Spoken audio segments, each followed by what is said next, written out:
In the making of this video, the biggest things are of three things. Tidal Wave being verified, which is said to become the next hardest demon by a long shot. The sequel to the level HAL, called What, which is even more mind-blowing. And last but certainly not least, the 2.2 update, which is set to be released sometime this month. Everywhere you look, people seem to be talking about these things. But if you look anywhere on YouTube or the trending page in Geometry Dash, there's one difficulty that no one really talks about, and that is the auto difficulty. But why?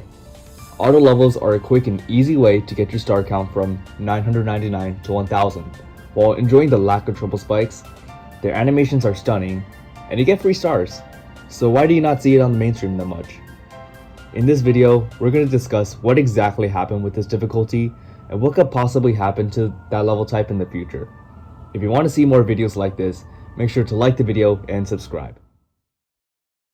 So way back in the day, before 2.0 was released, there weren't as many complex features as there are now. The hardest level was Cataclysm, and the 9 circles levels were just about to take off. These were the early stages of Geometry Dash. During these times, people were also not as great in skill compared to now. Sonic Wave was considered impossible back then, and now, just a few days ago, it just got moved to the legacy list. So basically, Geometry Dash back then was completely different compared to how it is now, and so was its community. The levels weren't that diversified in decoration compared to now, and people weren't that focused on making top 1 extreme demons, because extreme demons didn't even exist back then. People had less stuff to work with, and so the people who made auto levels were more noticed by the community. That's why levels such as Auto Play Area, Auto Electrodynamics, and Auto Cycles were so high in downloads, because there weren't as many blocks and types of decorations you could do back then. The requirement for getting a level featured was a lot lower than it is now. You could basically do an automatic version of a level and get it featured, just make a few changes for everyone to get free stars on, but now it's different. With the addition of 2.1, also came a ton of new features to the level editor, which allowed creators to greatly expand the palette. Because of this, the requirement for basically any type of level to get featured increased significantly. Compared to back then, when you just needed to whip up an automatic version of a level with jump pads and the sort, just make a few changes. Now, you basically need to create an animation within Geometry Dash Editor in order to get your auto level featured by RobTop. This made a lot of creators who weren't that great at that type of animation less motivated to create traditional auto levels. Thus, fewer auto levels were made, and people started to pay less attention to them. Don't get me wrong, I think the people that do have the time and commitment to create a modern auto level are really great, and it's a real talent. But honestly, it starts to get a little boring now that most levels are animations. In my economics class last year, I learned a term called the law of diminished marginal utility. Basically, the more of an item you use or consume, the less satisfaction you get from each additional unit consumed or used. Seeing an animation level by itself is phenomenal, especially in the early stages of 2.1 when there were very few of those. But now that there are possibly hundreds of them, they all start to get repetitive and predictable. If you actively start playing the modern auto levels that are being released on a consistent basis, there won't be as much more value as watching the same level on YouTube.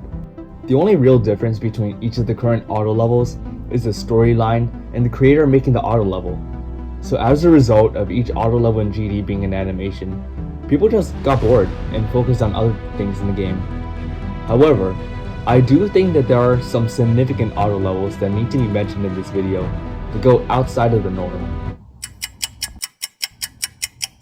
So I'm gonna be honest, when I was making this video, I was going through the list of auto levels and playing some of them, and I expected different results.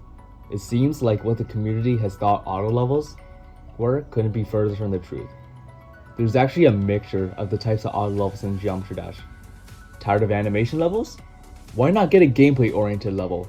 Yes, there's an automatic gameplay level in 2.1 with modern features, which was actually uploaded a month before the making of this video. Tired of the gameplay levels and the animation levels? Here's a level made by the creator Blee called Autopilot, which has both. Tired of all of the above? Then how about a new type of level? The point is that there are so many variants of levels in the auto difficulty that the difficulty actually shouldn't be perceived as generic. Sure, it is difficult to get an auto level featured, but perhaps it's for a good reason. Perhaps it makes it so the auto levels that do get rated, featured, and made epic will absolutely blow you away and deserve their rating. In fact, I personally think the GD community should give auto levels more attention, since they deserve a lot more credit than they do now, based on all the effort that the creators put through it. And when 2.2 comes out, I think the new features are only going to increase the standard needed for an auto level to get rated, which will basically make every rated level after 2.2 a lot better and more enjoyable.